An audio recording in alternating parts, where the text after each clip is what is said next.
que vengo de ser limpiabotas, de ser motoconcho, de ser mensajero.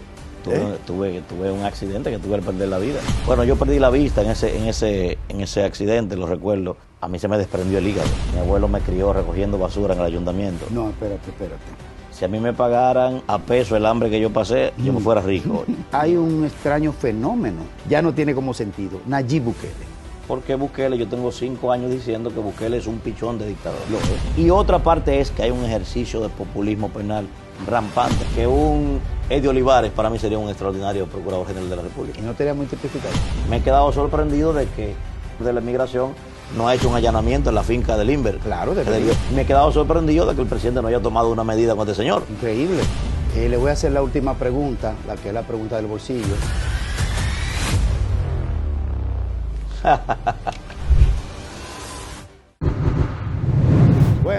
Bueno, le dijimos cuando nos fuimos a la pausa que hoy teníamos un invitado muy especial, sobre todo a propósito de estas elecciones recién pasadas en los Estados Unidos, en el que retorna al poder el presidente Donald Trump.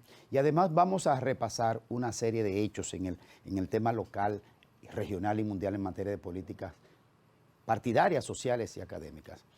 Lo conozco a través de los medios de comunicación, que ha irrumpido con una fuerza, con el vigor de la academia, la profundidad, el conocimiento, la intelectualidad y también el abordaje llano desde una perspectiva holística de todo lo que tiene que ver con la política, desde la academia y desde los medios de comunicación. Me complace en recibir a un gran comunicador de este tiempo, nuestro amigo Manuel Cruz. Bienvenido a bordo, Manuel. Bienvenido a bordo. Gracias por la invitación, profesor. Usted es una de las figuras de los medios de comunicación que más pronto ha irrumpido, con fortaleza y con vigor. Yo quisiera creer eso, profesor. Es así. La gente que habla de ti en los pasillos, en los espacios, no he encontrado a nadie que me diga nada defectuoso de tu abordaje como comunicador. Aparecerán también, hay que estar preparado para eso. Aparecerán, ¿verdad? Claro que sí, profesor, aparecerán. ¿Qué tiempo tú tienes ya en los medios? Ya son 10. 10 años. Sí. Es poco tiempo para haber logrado lo que has logrado. Yo pienso que sí, mucho esfuerzo. Sí. Mucho esfuerzo, claro. Pues Sí. sí. Nada llega fácil. Así es. Siéntate por aquí, Manuel. Gracias, profesor. Vamos a conversar esta hora de Casi Personal con la persona y con el comunicador. Para comenzar, Manuel, ¿de dónde tú vienes, Manuel? ¿De dónde tú vienes? ¿De Loma o de Llano? No. Yo nací en la capital, aquí ¿De Llano? En el barrio Domingo Sabio hace ya mucho tiempo. No tanto. Yo vengo del centro, del corazón de un barrio marginado y siempre digo con mucho orgullo que vengo de ser limpiabotas, de ser motoconcho, de ser mensajero. Tú sabes, yo siempre he hecho de todo en la vida del Señor para sobrevivir. ¿Tú fuiste motoconcho? Sí, de hecho, la primera vez que me inscribí a la universidad, ahorré un dinero conchando. Yo conchaba todavía cuando me inscribí a la universidad. Dime la ruta tuya. La primera vez. No, Villa Consuelo, estamos hablando. Sí. Villa Consuelo, Guachupita, toda esa zona. ¿Y no tuviste un percance en eso? Bueno, siempre aparece. También lo tuve cuando fui limpiabotas. Sí. Recuerdo que en esa época se abusaba mucho. Los padres no querían que uno limpiara zapatos, que aparecían muchos abusadores en la calle. Y recuerdo una vez, dejé de limpiar por eso, porque un señor me puso a limpiar sus zapatos. Y cuando terminé, ¿cuánto es? 2 pesos, era 2 pesos en esa época. Sí, mucho. Le dio una patada a la limpiabota que todavía no sabe dónde cayó. Tú estás relajado. Váyase media ahí, me dijo. ¿Ese abusador? Sí, me pasó eso. ¿Y no lo volviste a ver, ese canal? Bueno, sí lo volví a ver ya en la tardecita, ya borracho y ya tú sabes. Ahí. Entonces, esa fue la situación. Y a partir de ahí entonces empecé a trabajar desde muy jovencito. Recuerdo que entré a trabajar con nuestra querida amiga Susana Gotró, siendo muchachita también. ¿Tuviste esa Sí, batalla? Claro que sí, Susana. ¿A dónde tuviste tú esa batalla? Susana tenía una tienda que se llamaba Susi Import. Ah, sí. Estaba en la calle Mercedes 359, en la zona colonial. Y allá yo entré, bueno, ahí yo hacía de todo. Yo cargaba bultos, despolvaba, sacaba la basura. ¿Y ella estaba así grande? No, claro que sí. ¿Y tú eras un niño? Yo era un muchachito, la verdad. No, para ir tirando los cálculos. Fue una experiencia muy, de nuestra amiga Susana. muy bonita. Ahí llegué a ser encargado de almacén. de la tienda, yo recuerdo. Sí. Manejaba un gran almacén prácticamente con el cerebro. Sí. Después se abrió una sucursal en la Núñez de Cáceres, que se llamaba Sunel. Me hicieron encargado de esa tienda, siendo un muchachito, como te estoy hablando, con 14 años. Y de ahí venimos, hermano, y ya tú Caramba. sabes. Mira, y en el motor, nunca te diste un... Sí, claro. Tuve un accidente que tuve al perder la vida. ¿Cómo va a ser? Sí, claro, tuve un accidente hace ya 20 y tantos años, 23 años creo que hace eso. ¿Colisionaste tú o te chocaron? No, colisioné con un muro de contención. ¿Pero y cómo de noche? Sí, sí. No, venía de una carrera, lo recuerdo, Sí. y entonces cuando venía en el camino un carro se atravesó y la goma delantera de mi motor cayó en un contén, como le llamamos popularmente, pero en esa zona hay muchos edificios, que fue por la zona de Guachupita, por allí, y ahí entonces, ya cuando desperté yo estaba ya en el hospital el Luis Eduardo Aybar. A mí me operaron de emergencia y todo, yo tuve que perder la vida en un motor. ¿Cómo va a ser? ¿Qué tiempo duraste? Y bueno, yo duré interno 31 días. Un mes completo. Ujú, sí. ¿Y cuándo tuviste conciencia? Bueno, yo perdí la vista en ese accidente, lo recuerdo. No perdí la conciencia nunca. Yo recuerdo que reconocí a las personas, pero la vista sí la perdí por un espacio de unas 10 horas más o menos. Y a mí se me desprendió el hígado de Se su te sitio. desprendió el hígado. Sí, a mí se me desprendió el hígado de su sitio. Un caso extraño, porque a mi hígado no le pasó nada. A mí me operaron para llevarme mi hígado al lugar donde correspondía. Y nada, desde ahí venimos, digamos, rompiendo brazos, como se dice. Pero literal. Sí, sí, así es. Pero mira, el hígado no quedó tan dañado que aguanta unos cuantos sí, litros. sí, sí. ¿Eh? Se recuperó el hígado. Digamos que se resetió. Yo creo que tú le has hecho más golpeo que de ese día. Sí, sí. La verdad, sí. ¿Te gusta el trago, Manuel? Bueno, yo me tomo mi trago casual, la verdad, llevo un whisky, una copa de vino, pero casual, regularmente. Tú sabes que yo no sé qué tiene este programa, pero tú el que viene aquí parece que baja del Tíbet, ¿Por qué? porque nadie bebe normal, Ah, no, todo el no, mundo es de que un no. traguito casual. Yo me tomo mi trago, sí. Sí. A mí me gusta de vez en cuando mi copa de whisky, mi cosa. Sí, sí, pero no, di que, ¿sabes? Nos juntamos, compartimos, tú sabes, un ambiente, ¿sabes?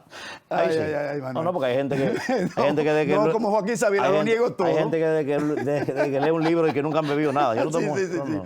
Están como Sabina, lo niego todo, yo incluso la verdad. Exacto. Pero no, yo me tomo mi copita de vino, me tomo mi whisky, sí, claro que sí. Mira, Manuel, pero increíble, desconocía totalmente Sí. ese anecdotario tuyo de tener que, porque tú y yo compartimos sí uno de esos trabajos. Sí, sí. No, tú y yo compartimos uno de esos trabajos. Ok. Yo fui mensajero interno. Ah, mire. Sí, pasapapeles, compra china. Ok. Sí, duré unos años en educación, en el Ministerio de Educación. Ah, no, yo lo mío regularmente yo trabajé en el sector privado muchísimo tiempo. Sí. Una buena parte de mi vida trabajé en el sector privado. ¿Y tus padres, Manuel? Bueno, mis padres están vivos. Yo me crié con mis abuelos. A mí me crió mi abuela. Mi abuela fregaba y trapeaba en una casa, digamos, le llamaban de familia antes, eso clase media alta. Mi abuelo está vivo todavía, tiene 94 años. Qué bueno. Mi abuelo me crió recogiendo basura en el ayuntamiento. No, espérate. ¿Tu abuelo qué hacía? A recoger basura en el ayuntamiento. ¿En la calle o en un camión? No, él estaba asignado a la zona colonial. En esa época ya. era por zonas asignadas, pero sí era por la calle, recogía, se encargaba de eso. A las 4:30 de la mañana ya mi abuelo iba de camino para la zona colonial. Recuerdo que toda esa zona, la Pablo Hincado y toda esa zona por ahí abajo, siempre la trabajaba y mi abuelo duró 42 años en el ayuntamiento trabajando. ¿Cómo es la mirada de un niño de esa edad viendo esas circunstancias? ¿Cómo lo ve un niño?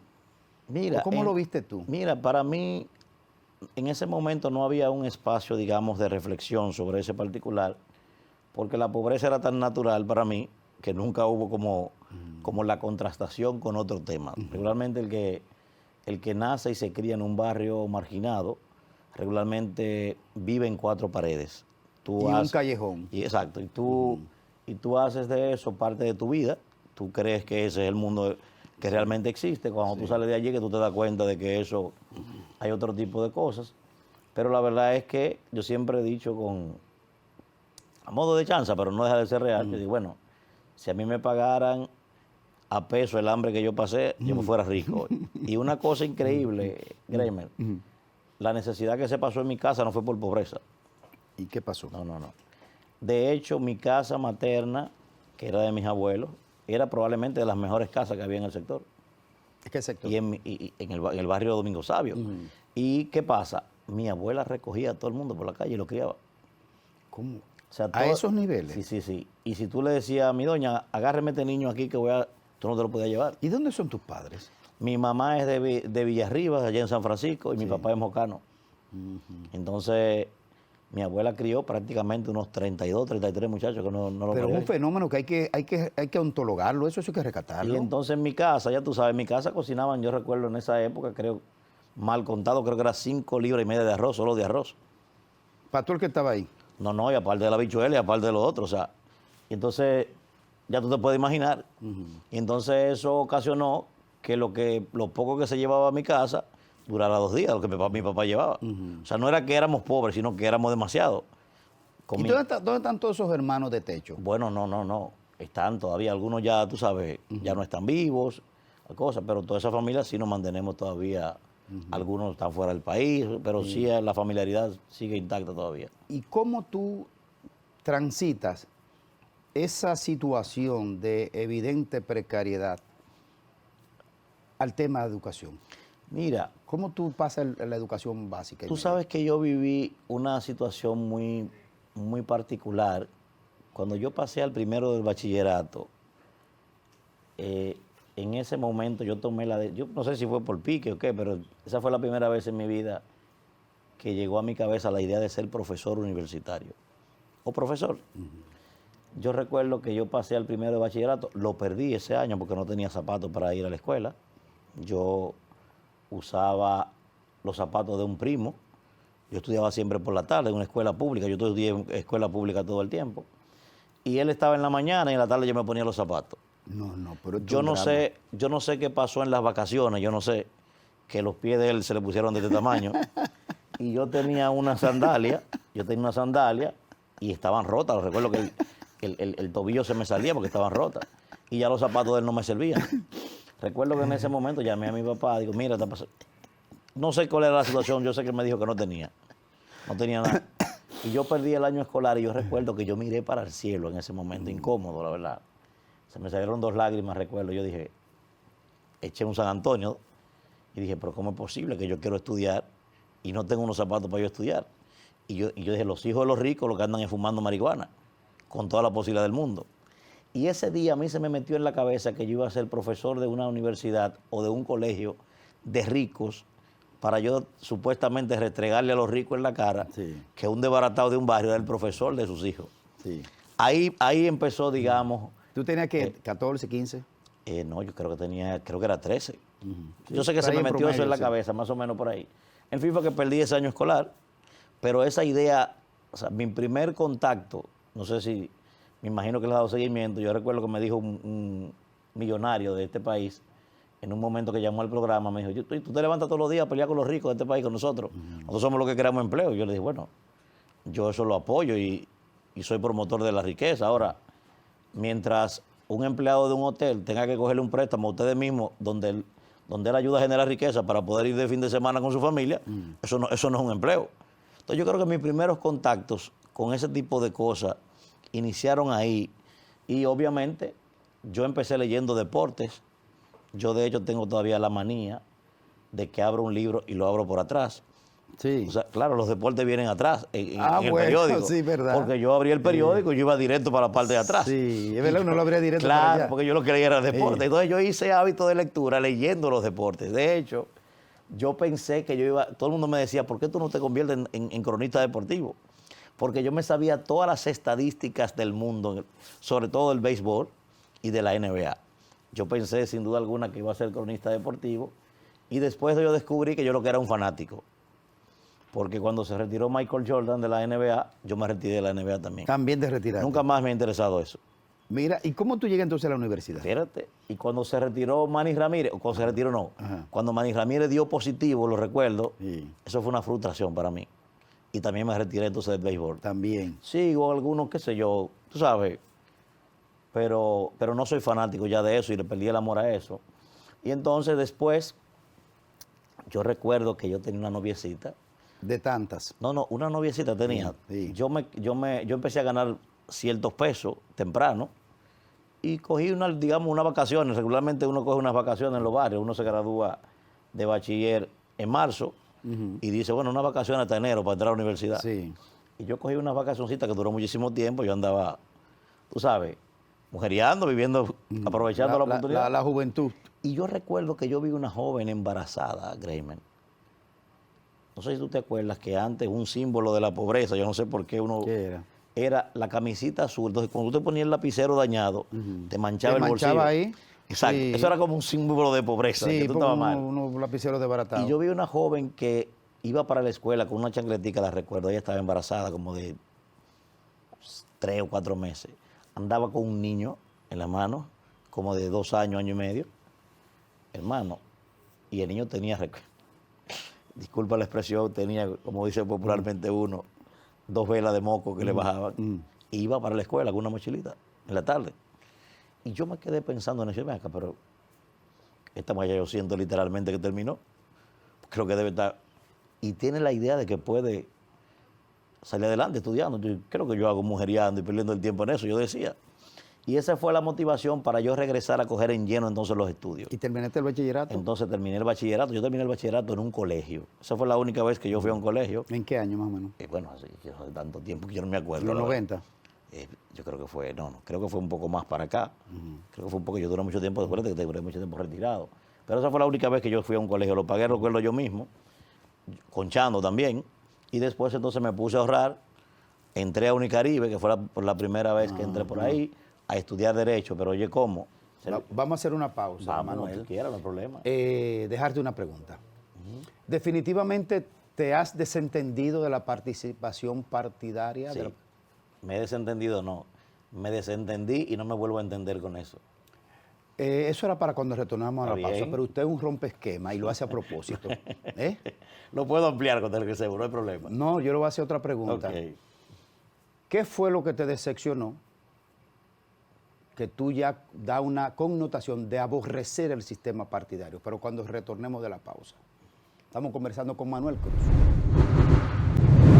Manuel, el concepto de la desilusión, en estos días yo lo abordaba a propósito del comportamiento de un funcionario de este gobierno. Y hablaba de la desilusión como una amenaza latente que podría desencadenar el inicio de la fractura de los partidos tradicionales como lo conocemos, como pasó en toda América Latina. Y hablo del caso específicamente de Carlos Pimentel. Porque cuando lo que se supone que no deben fallar, fallan de la manera que lo está haciendo, entonces genera un proceso de desilusión que es peligroso para el sistema. ¿Qué fue lo que te hizo a ti prácticamente aborrecer el sistema partidario? No, en mi caso no es así, Greimer. Mucha gente que me escucha y me ve dice, bueno, pues este hombre odia a los partidos políticos, odia a los políticos. No, yo no tengo desilusión del sistema político ni nada por el estilo. Fue una decisión bien pensada, bien reflexionada. Lo que sí yo creo es que llegué a la conclusión de que hay cosas en las que yo creo que los políticos no creen. Y otros que sí creen en ello, pero se hacen parte del sistema una vez llegan al poder. Por ejemplo, yo he dicho que en este país, y tuve diferencias, yo apoyé el movimiento de la lucha contra las AFP, ¿verdad? O por lo menos con el sistema, no contra la AFP, el modelo existente.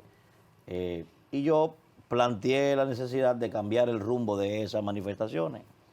Y yo decía, mira, ir al Congreso a manifestarse no tiene ningún sentido, porque los únicos responsables de que eso esté en esa condición es Leonel, es Danilo, es Hipólito, es Luis Abinader. Yo entiendo, vamos a dividirnos en 4 y vamos a poner la casa de ellos a convertirlo en un comando de campaña cada uno. ¿Por qué digo ellos? Porque todo el mundo sabe que esos legisladores son sellos gomígrafos de cada uno de ellos. Sí, son expresiones Entonces, es una extensión del pensamiento ir a partidario. vocear allí no es manifestarse. Entonces, ¿tú has escuchado a algún líder de eso pronunciarse en contra de ese sistema? Lo vivimos reclamando a cada Ni lo vas a escuchar. Entonces yo digo, bueno, a mí no hay quien me convenza de coincidir con una AFP, por ejemplo. A mí no hay quien me convenza de que el dinero de las AFP se le debe prestar al Estado Pero tú dominicano. tuviste militancia política. Sí, claro que sí, 20 años estuve en el PLD. ¿Cómo llegas ahí? faltándome 2 meses para cumplir 18 años. Mi papá, bueno, yo no sé si él sigue, yo creo que no, dirigente del PLD histórico, de los que llegó allí con unos ideales. Yo heredé eso. ¿Por cuál de la vía tú entraste? Bueno, yo ingresé pegando afiches, me caí de una No, escalera. yo digo fue mi porque, primer- por ejemplo, cuando yo entré al PLD hace muchos años, fue a través del equipo de Jaime David. No. Yo ingresé de la mano de mi papá. O sea, mi papá era... ¿Hiciste círculo de estudio? No. Yo entré en el proceso de masificación, yo entré en el año 2001. Ya, ¿Entiendes? Yo a mí me entré tocó ahí. los círculos de estudio. Sí, ya yo tenía, tú sabes, digamos, cierta formación, pero entré por ahí. Mi primer logro, yo pensando que eso era un logro, fue caerme de una escalera, que me mandaron a pegar unos afiches, me caí de ahí. Yo entendía que se me estaba dando funciones, Sí. yo entendía eso. Entonces duré mucho tiempo ahí, yo tomé la decisión de irme en el año 2017. ¿A qué nivel tú estabas en nivel partidario? No, ya yo estaba, digamos, cuando yo me fui, yo era asesor de un miembro del comité político. ¿De cuál? De uno de ellos. No quisiera, tú sabes, una persona a quien yo le tengo aprecio, le tengo respeto. Entonces tú viniste aquí ¿a qué? No.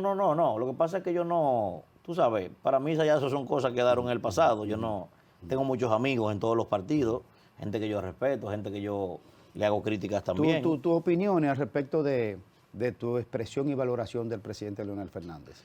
Bueno, yo pienso que el presidente Fernández, como he dicho, es una persona que el día que llegue el momento aquí, Greimer, en que se analice los perfiles de los líderes políticos, fuera de pasiones, fuera de militancia partidaria, fuera de resentimiento, fuera de ignorancia, a Leonel habrá que buscarle un espacio importante en la historia política de la República Dominicana. ¿Y por qué tu desafección con él? No, yo no tengo ninguna desafección con él. Yo lo único que disiento de él, de algo que él planteó, yo lo compré, yo entiendo que es lo correcto y ahora él dice que no es así.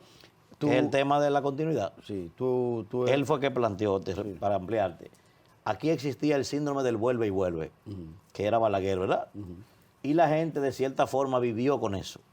Cuando Leonel llega, se da la discusión en el PLD en 1999 sobre cuál es el modelo político más aceptable para poder potencializar la democracia, y es Leonel el que plantea que lo recomendable son los 2 periodos y los nunca jamás. Sí, claro. Él es Muchas que pone, veces lo dijo. Él es que pone eso en agenda, lo hace público, lo promueve.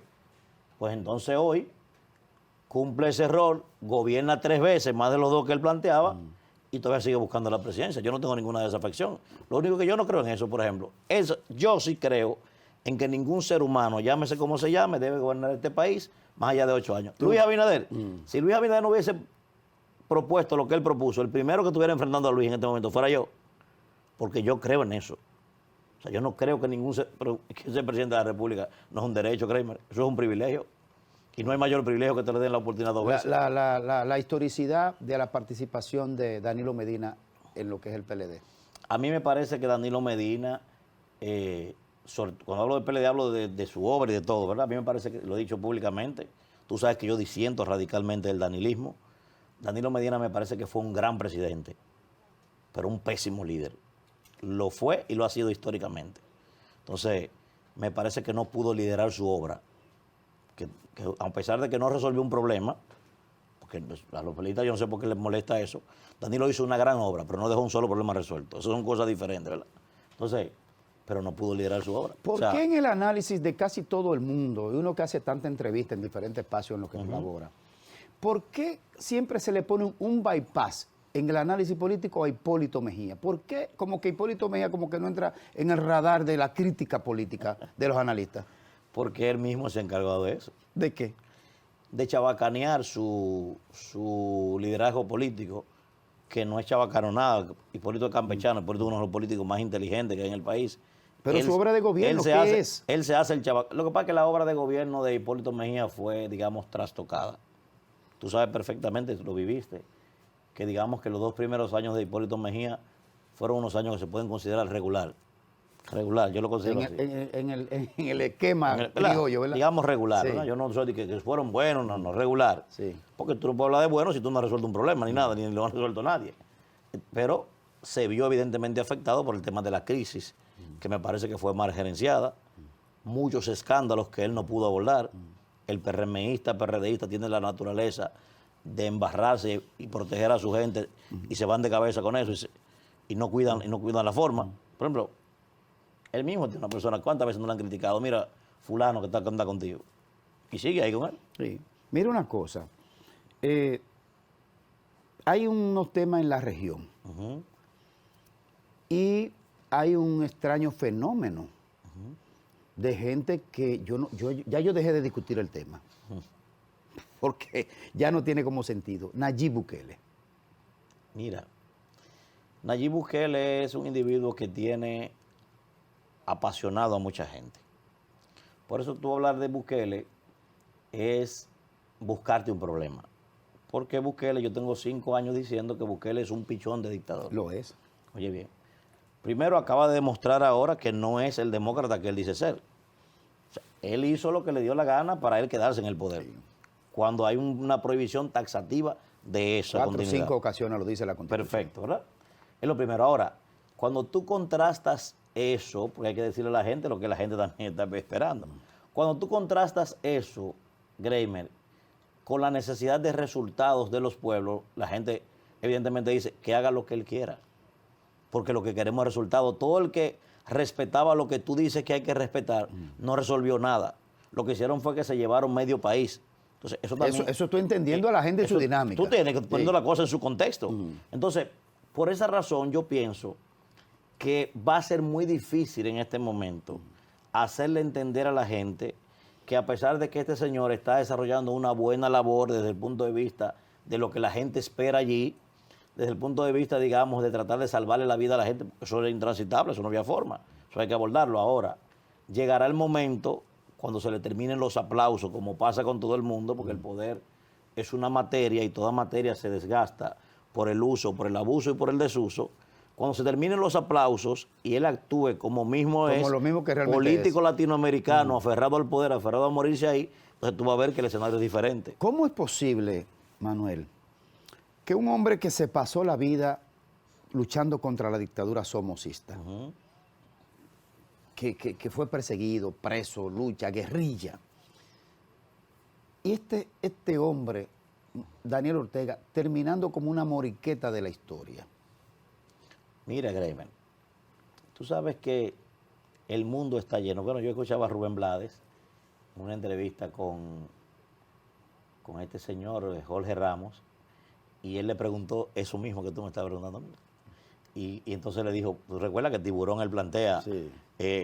los asomos, a sí, Somoza? Y él le dice, parece increíble Sí. que lucháramos contra Somoza y hoy hay que hacerlo contra Ortega. Increíble, el mismo hombre, El mismo en los individuo. dos planos de la En lo historia mismo. distintos. Entonces, mira qué pasa. Mucha gente se encontró con un momento de la historia y jugó el rol de la historia. No es lo mismo encontrarte con un rol de la historia y jugar ese papel en la historia que tú construir tu propia historia. No sé si me entiendes. Sí, claro, perfecto. Yo, pues mira, por ejemplo, ¿quiénes son los héroes de este país? Francis Camaño y el hijo de Ludovino Fernández. ¿Quiénes eran los papás de esas dos gente? ¿Cómo se formaron esas dos gente? Sí, no, dos perseguidores, ¿Eh? dos perseguidores y ejecutadores. Camaño entró a la reunión con el embajador de Estados Unidos siendo nadie, siendo un guardia, y salió siendo un inmortal de esa reunión. O sea, ¿qué significa eso? Es que tú tomas la decisión real de transitar un camino. Sí. Ahora, ese individuo está demostrando que lo único que hizo fue, se encontró con un momento de la historia, se enganchó en ella, pero él no cree en eso. ¿A qué distancia tú crees que estamos, Manuel, de la fractura del sistema partidario desde Río Bravo hasta Tierra del Fuego en Argentina? Mira. Ya se fracturó en varios puntos, en la mayoría de muchos países. ¿A qué distancia tú crees que estamos de que aquí se fracture? Porque inevitablemente llegará. Bueno, hay puntos muy particulares. Por ejemplo, Chávez es la representación de la fracturación de los partidos políticos en Venezuela. Milei es la representación de la fracturación de los partidos políticos en Argentina. El propio Bukele es una representación de eso. Sí. Perú ni se diga. ¿El brasileño? Perú ni se diga. No, Perú es una excepción global. Perú ni se diga. Sí. Ahora. ¿Me mencionaste a Bolsonaro? Exacto. Bolsonaro, yo no creo que haya sido una expresión de la ruptura de los partidos políticos. Yo pienso que Bolsonaro fue un conjunto de cosas más profundo. Porque fíjate que aún estando Bolsonaro controlando, hubo que hacer de todo para impedir que Lula Pero tú regresara. tienes a Correa en Ecuador. Sí, lo que pasa es que Correa, digamos que de alguna forma, él sustituyó a los partidos políticos tradicionales y se convirtió él en una especie de partido. Lo que está haciendo Evo. Lo que está, evidentemente, mira, con Evo hay un caso particular que te hablaba de Bukele. Yo estuve haciendo un estudio en el año 2018 en Bolivia, casualmente, en pleno proceso electoral. Y la verdad, tú sabes que en Bolivia existen los llamados Coya y los Cambas. Así está dividida la sociedad. Aunque eso está prohibido, Evo prohibió eso. Decirle Coya a alguien es una discriminación allá y es penalizado. Y desde que me desmonté en el aeropuerto, empecé a preguntar por Evo. Y los Cambas son como los clase media, la gente que se desarrolla, que viene del campo. Hasta los Cambas, que disentían de ese gobierno, me decían, mira, Manuel, ese es el mejor presidente que hemos tenido aquí en este país. Pero ya debe irse, porque esto no es de él. Sí, claro. Entonces Y él mismo, en su ambición, ¿entiendes? Forzó la violación a la Constitución. Fíjate que no logra irse, pero saca un 48%. O sea, todavía la gente quiere que te vaya y te respetan y te reconocen un liderazgo. Y sigue gravitando. Mira ahora en la situación en la que está. Lo iban a matar. Sí. ¿Por qué? Porque insisten, Greimer, en eso. Entonces, para aquí, mí, en el Manuel, caso y aquí, nuestro es Manuel. mucho más complejo, Greimer. Aquí, porque todavía tenemos como partido. Como Ahí voy, estructura. ahí voy. Aquí es mucho más complejo, porque aquí hay un grupo de partidos chatarras, que son chatarras, no son otra cosa. Unos son chatarra con estructura poderosa y otros son chatarra polipyme, pero siguen siendo chatarra. Entonces, cuando digo chatarra es porque no hay un plan de nación No, real. porque no son partidos emergentes, son emergentes. Son estructuras Sí, sí, sí, electorales sí. para cargar gente y ganar elecciones. Sí. Pero partidos como... Sí. Fíjate, yo me sorprendí y de verdad que me siento muy bien. No sé si tú recuerdas que tengo aproximadamente 8 años, 7 años promoviendo en este país la creación de un gabinete de las sombras. Leonel anunció que está trabajando para crear uno. El gabinete de las sombras es una expresión británica que existe allá, porque yo entiendo que los partidos políticos tienen muchos técnicos profesionales importantes. Entonces, ¿qué le cuesta a un partido político mantener vigencia con un nivel profesional, aportándole al país? No le cuesta nada. No, desde la primera escuela de no. pensamiento la creó, no. la creó el propio PLD, Juan Bosch. No, Fue el aquí primer partido que creó escuela de pensamiento. Aquí lo que les interesa a la oposición política es hablar de que la yuca está a 20 y que el arroz subió a 40. Pero una cosa, Y yo Manuel. no quiero saber de política de arroz con huevo. Yo odio esa vaina, que tú lo sepas. No. Una cosa, Manuel. Casi todo el que está en la academia se distancia de eso. No, eso no puede ser. Una cosa, Manuel. ¿De verdad tú crees que aquí está haciendo caso de persecución de la corrupción? Yo pienso que hay un híbrido de cosas. Aquí hay gente, Greimer, que no se llevó el piso de este edificio porque no lo encontramos, pero tú lo sabes que es así y yo lo sé. No, lo estoy viviendo con la cárcel de La Parra en el proceso que estoy trabajando. Una cosa es que eso se le pueda probar en justicia como debe probársele, garantizándole sus derechos, y otra cosa es que uno sabe que te lo llevaste, porque uno te conoce. Uno sabe que el otro día tú estabas cogiendo carro público en la 17. Entonces hoy tú tienes villas en Punta Cana, tú tienes villas en Jarabacoa, tú tienes villas en La Terrena, tú andas en... Venga, Camilo, tú no te sacaste la lotería ni tú eres nieto de Pepín Entonces, Corripio. ¿tú no tienes una conciencia plena de que realmente la persecución es real? No. O sea, cuando digo un híbrido, me refiero a eso. Primero, hay una parte de eso, o sea, que hay gente que se robó medio país. Y otra parte es que hay un ejercicio de populismo penal rampante en el Ministerio ¿De parte del Público. Ministerio Público? Sí lo hay, Gremer también, claro que lo hay. Y creo inclusive que hay una especie de selectismo también. ¿Qué perfil tú crees que debe tener el procurador o procuradora? Mira, lo primero que me parece es que el procurador o procuradora que venga nuevo no debe ser una persona que venga con ningún tipo de resentimientos. No debe ser una persona que quiera llevarse el país ni voltearlo por delante. Porque este país, yo lo he dicho, bueno, este país no sirve. Este es un país de gente bruta. Que se mire en el espejo de Perú. Este es un país de gente que no ha pasado del Libro Nacho, de la cuarta lección del Libro Nacho, pero este es el de nosotros. ¿Tú entiendes? O sea, Pero tú ves algún perfil, porque sí, claro que sí, hay varios perfiles. ¿qué te parece don Milton Ray Guevara? Yo pienso que no. ¿Qué te parece? Ah, bueno, ya no puede, ya no Yo califica. pienso que don Milton Subero no califica. que es el ya. mío, que es la Subero. persona que yo entiendo que debería Pero tener. la edad no se lo permite. La edad no lo- creo que la edad no se lo permite. Creo que el reglamento no lo permite. Creo que la edad no se lo permite. Pienso que él es una extraordinaria. Por ejemplo, lo que pasa es que Luis también cometió un error. Luis estereotipó a los políticos. Y yo creo que no importa que sea que un procurador sea político. Yo siempre pongo el ejemplo de don Virgilio Villarrosa. Claro. Era un dirigente político. Claro. Ahora era un dirigente político que se dio a respetar. Claro que sí, yo creo en ese mismo ¿Me postulado. entiendes? O sea, Pero Hugo Tolentino Dile renunció ¿me también. está entendiendo? ¿tú me entiendes? Si usted tiene condición y respeto por su profesión. Un Esquea antes que Guerrero, su por mili- ejemplo. ¿Verdad? ¿Eh? Yo pienso que Esquea Guerrero es un poco. Creo que también la edad. es un- pero además no, también y la edad. también es un poco, yo pienso, tú sabes. Pero, por ejemplo, en Estados Unidos, Pero, por ejemplo, para Bobby mí- Kennedy fue designado por su hermano, John Kennedy, Sin y problema. ese no se atrevía Sin a problema. transgredir la norma, el Entiendo. estatus. Entonces, Manuel, tú no tienes uno a la vista. Por ejemplo, yo pienso, ¿verdad? Pienso que un Eddie Olivares para mí sería un extraordinario Procurador General de la República. Y no estaría muy tipificado. Que es lo que te digo. O sea, es que convertimos el ejercicio de la política en algo maligno y no es verdad. Es el individuo el que tiene que respetarse y respetar su profesión y entender la responsabilidad que se le ha otorgado. Para ir a la pausa, Manuel, tú habías visto un presidente, tú que eres estudioso, tú has visto un presidente de la República cuyo entorno se afane constantemente de cometer pifias del ejercicio del poder. Y para ti, ¿cuál ha sido la peor de todas estas, de los últimos tiempos del gobierno de Luis Abinader? Cuando retornemos de la pausa, estamos conversando con Manuel Cruz.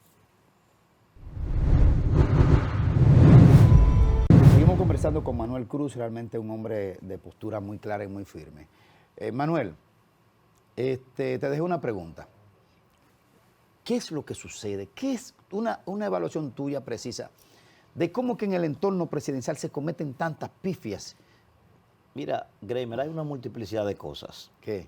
Primero, donde quiera que hay un grupo de personas, tú tienes que apartarte de la concepción de grupo para tener sentido de cuerpo. Yo siento que a buena parte del equipo que gobierna le falta sentido de cuerpo. Para mí el PRM es un partido archipielágico. O sea, todo el mundo ahí tiene un grupito y quiere ser jefe con un ¿Es grupito. una extensión del PRD? Claro, es la epigenética del PRD, es lo que he dicho. Ahora, ¿qué pasa? Eso evidentemente que se proyecta entonces en la gestión de gobierno. Y hay que decirlo, o sea, es una cosa difícil porque nadie puede negar hasta a sus adversarios que el presidente es un hombre trabajador, trabaja más de las horas que debería inclusive. Sí. Entonces, ahora, ¿qué pasa? También hay gente en el gobierno que no tiene el perfil para estar en el gobierno. Dime uno. No lo voy a personalizar, tú sabes, no es mi estilo de que personalizar nada. Ahora, sí hay gente que no tiene el nivel para ser representante de Estado. Eso. Y tercero, está el tema también de que muchas veces tenemos la intención de hacer cosas, pero tenemos que entender que primero es la planificación. ¿Pero por qué tantos errores uno detrás de otro?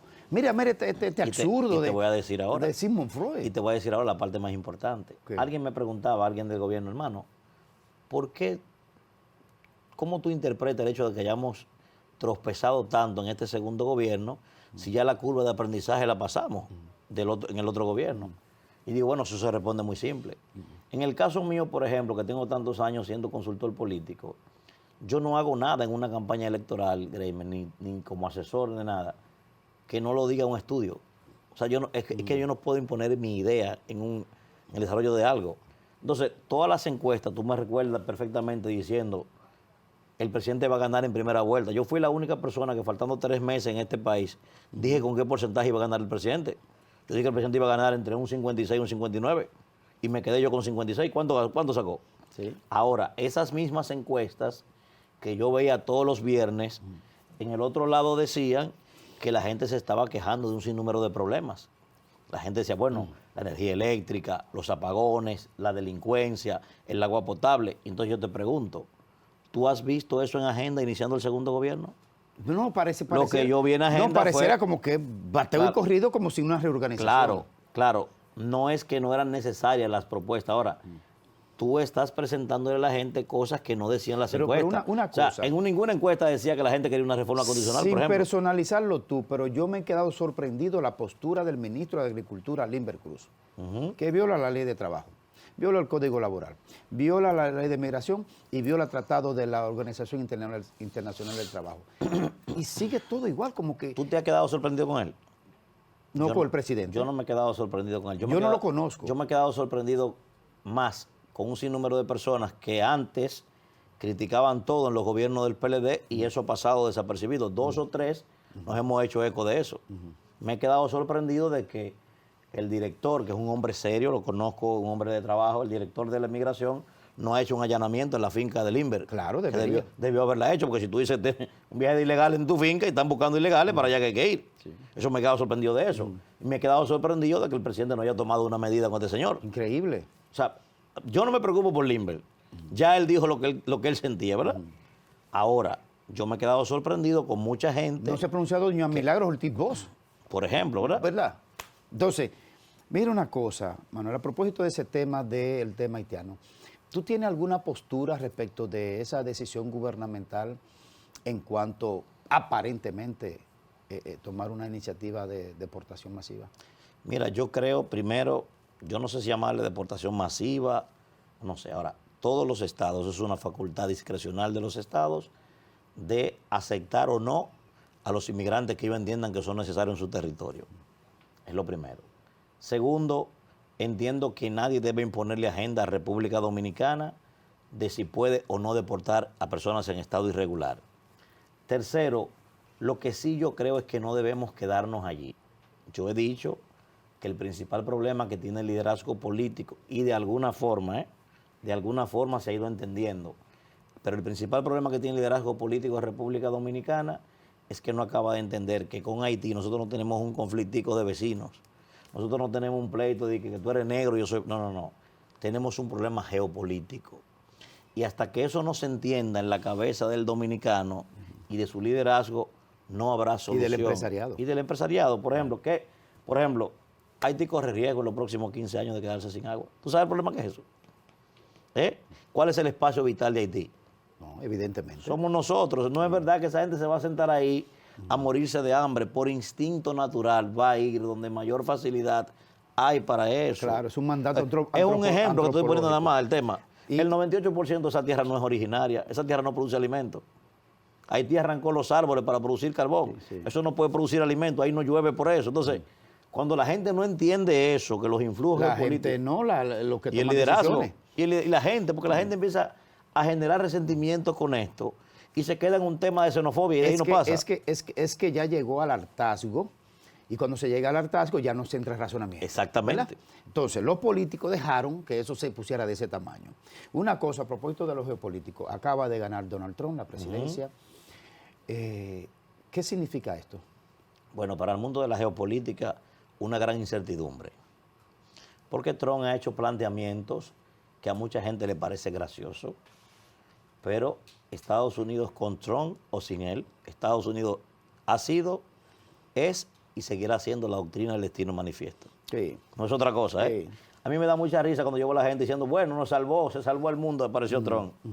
Sí, para que la gente entienda, el destino manifiesto es una supremacía moral, ¿Verdad? cultural y política de lo que Estados Unidos es Está llamado por la providencia, por la providencia a divina dirigir a ser los el dueño destinos del mundo. Simple. el destino manifiesto. Eso es lo que es Estados Unidos. Sí. Entonces, la gente me dice, no, con Trump se acabaron las guerras. Yo digo, ¿para qué sirven las armas?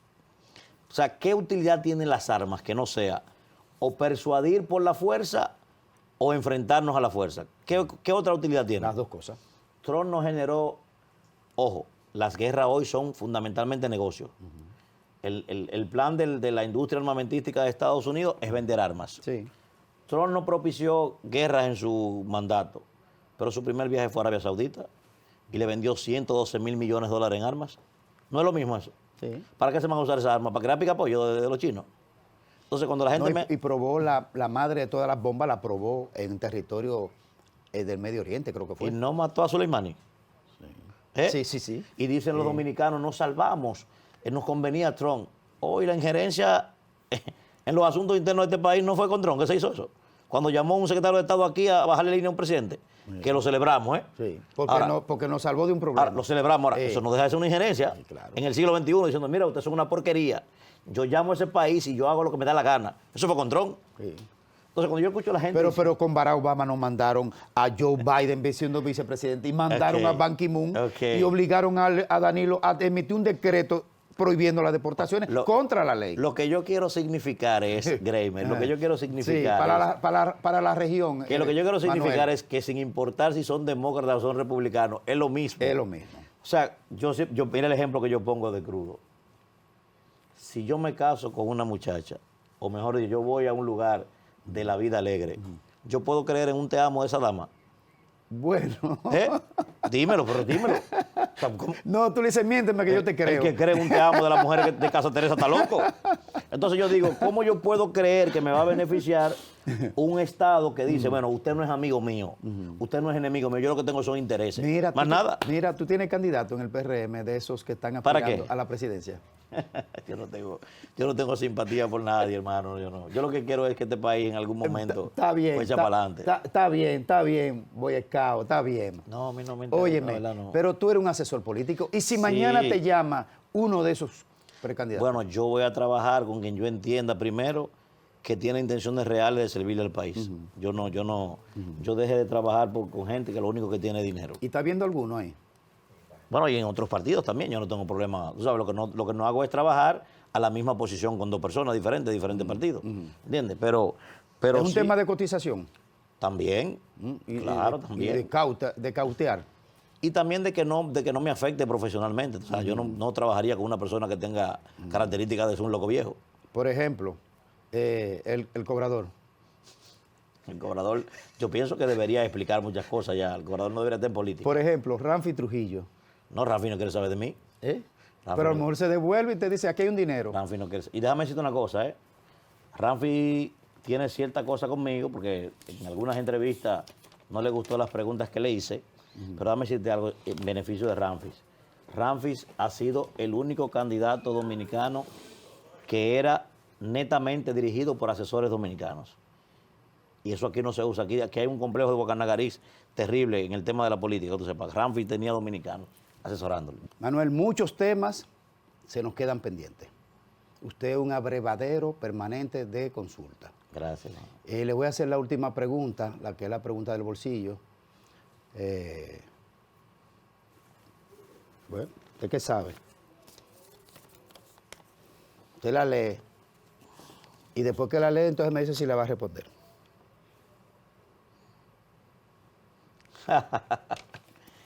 Ya rechacé 2 en esta campaña. Ajá. Sí. De hecho, te digo, bueno, aprovechar.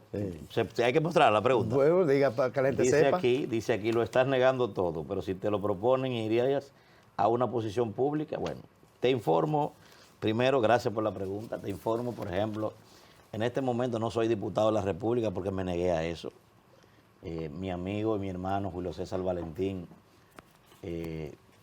me ofreció el privilegio de llevarme, de inscribirme como el diputado número 1, diputado nacional por su partido. Ya yo había hecho unos cálculos, sabía que ese partido iba a alcanzar el 1%, sacó 1.17.